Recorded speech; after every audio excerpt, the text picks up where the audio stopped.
점진적인 기준금리 인상이 타당하다라는 해석이 나오고 있는데 이 부분은 우리가 어떻게 바라보면 좋을까요? 이 부분 우리가 면밀히 다시 한번 봐야 됩니다. 엊그제 제니 옐런 의장이 뭐 행사에서 연설을 했는데요. 또 그 무렵에 베이지북 보고서가 좀 있었죠. 그런데 시장에서의 반응은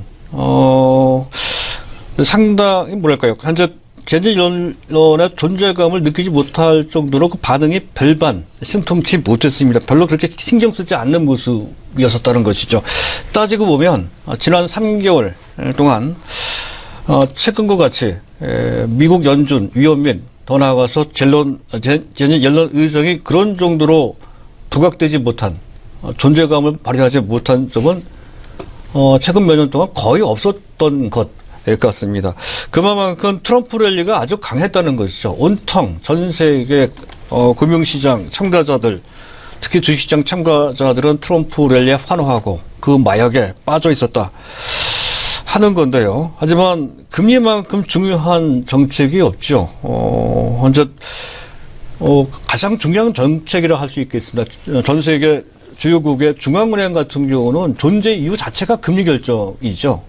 그럴 정도로 금리는 매우 중요한 것인데 그 금리의 방향성과 관련된 그 탄력성과 그 강도와 관련된 언급이 있었으되 그것에 대해서 거의 신경 쓰지 않았다는 것은 그만큼 현재 상황이 약간 비정상적인 측면도 분명히 있다.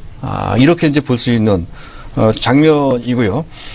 어쨌든 제니 옐런 의장의 그 연설에서의 그가 표현한 내용을 우리가 좀 들여다볼 필요가 있다는 건데요. 앞서 앵커께서 언급했듯이 점진적 금리 인상, 우리 시장에서 알고 있었던 내용입니다. 연간 2회 내지 3회 해서 2019년 말까지 약 3년 정도 채 안 남았습니다.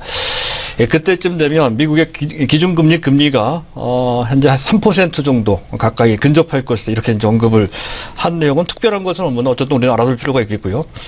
그리고 물가와 고용이 현재 목표치에 근접했다는 표현을 했어요. 근데 고용은 맞습니다. 실업률이 4.7%, 4.6%, 그 정도죠. 완전 고용 상태는 마찬가지인데요. 물가는 그렇지 않다는 것이죠. 소비자 물가는 좀 올라오는 측면이 있지만 개인 소비 지출 물가 지수는 아직까지 작년 동기 대비 1.6 내지 1.7입니다. 이 상태로 계속 지속되고 있거든요. 더군다나 달러 강세로 해서 수입 물가까지 떨어지고 있는 상태라서 지금 물가가 목표치까지 근접하는 모습은 전혀 발견되지 않습니다. 근데 애써 물가를 얘기했다는 것이 그렇고요. 또 한 가지 인상적인 것은 금리 인상 지연 시 금리를 만약에 이 상태 인상하지 않고 지체를 하면 그러면 고물가 문제, 물가가 가파르게 올라갈 그런 상황이 되거나 또는 금융시장이 매우 불안정해질 수가 있다. 만약 그런 상태에서 또 그것을 제어하기 위해서 금리를 가파르게 서둘러서 인상하게 되는 경우에 더 큰 문제가 야기될 수가 있다. 이런 식으로 표현을 했어요. 이 문제 다시 한번 짚어볼 필요가 있다는 것이고 어쨌든 지금 이 상태 하에서는 금리 인상을 보다 강하게 극적인 금리 인상, 가파른 금리 인상을 하는 것은 적절하지 않다. 이런 멘트도 좀 했다는 것이죠. 그 이유는 미국 같은 경우 생산성 증가율이 최근 몇 년 전부터 계속 그 기대치를 못 미치는 0.6% 정도밖에 되지 않는다고 합니다. 30년간의 평균 증가율은 약 2% 정도 된다는 거, 훨씬 못 미친다는 것인데요. 이 부분도 사실 우리가 생각해 봐야 됩니다. 전 세계 공통적인 현상입니다. 우리나라도 마찬가지라는 것이죠. 또 다른 각도에서 조명을 할 기회가 있을 것 같고요. 어쨌든 그런 내용인데 여기서 우리 체크를 할 내용이 있다는 것이죠. 어쨌든 현재 제니 옐런 의장 등의 미 연준의 존재감이 약화됐던 그 자체가 이제 일단 비정상이라고 이제 말씀을 드렸다는 건데 앞서 말씀드렸던 것처럼 금리만큼 중요한 정책 환경은 없습니다. 향후 이번 달 말 1월 31일에서 2월 초에 FOMC가 있죠. 그리고 3월 14일 날 3월 13, 14일 또 FOMC가 두 번 현재 2월, 3월 달에 연거푸 있습니다. 늦어도 3월 달에는 금리를 인상할 소지가 높고 그것과 관련돼서 특히 트럼프 랠리가 어느 정도 진행되고 그와 관련된 관심도가 좀 낮아지게 되면 시장은 원래대로 금리에 상당한 관심을 표명할 소지가 높다는 관점에서 그 어느 때, 최근 2개월 그 어느 때보다도 지금부터는 금리 쪽에 신경을 써야 된다 하는 그런 관점이 충분히 유효할 수 있겠고요. 또 한 가지 한쪽 우리가 관전을 해야 할 포인트는 그전 재년 연론 또는 FED에서 현재 금리 인상의 목적을 이렇게 얘기를 했습니다. 통화 정책의 정상화를 위해서 금리 인상을 한다. 경기가 과열됐다든가 현재 지금 물가 문제가 있다든가 이건 아니지 않습니까? 네, 그런 상태에서 금리를 인상을 하는 이유로 통화 정책의 정상화를 명목으로 내세웠던 건데 약간 바뀌었습니다. 금융시장 불안정 얘기를 했고 고물가 얘기를 했거든요. 특히 금융시장 불안정이 대체 무슨 뜻이냐 생각해 봐야 됩니다.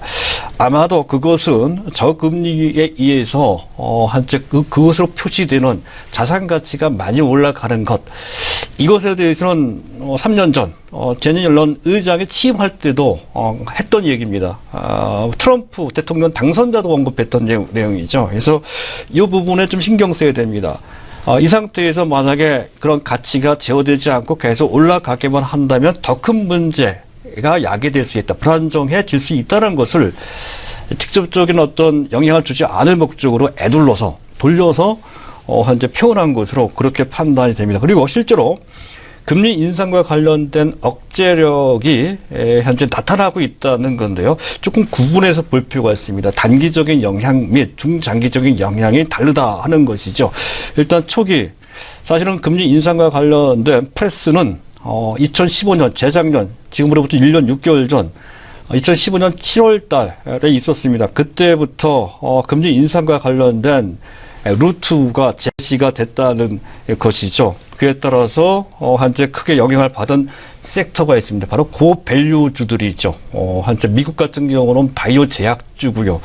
우리나라 같은 경우는 바이오 제약주들도 있지만 식품주들이 대표적인 게 있습니다. 식품주, 건자재주 아마 다 기억들을 하실 겁니다. 그들 종목들 그때부터 꺾이기 시작을 약간의 시차는 있습니다. 하지만 대개 그 무렵부터 꺾이기 시작했고 그 상황은 지금까지도 지속되고 있다는 것이죠. 그래서 초기에는 개념적으로 실질적으로 그들의 직접적인 피해를 주는 것은 아니지만 개념적으로 금리가 인상될 때는 고밸류주들이 불리하다라는 그런 개념이 작용이 돼서 포트폴리오 구성에서 그 비중이 빠진 것이다. 이렇게 볼 수가 있는 것이고요.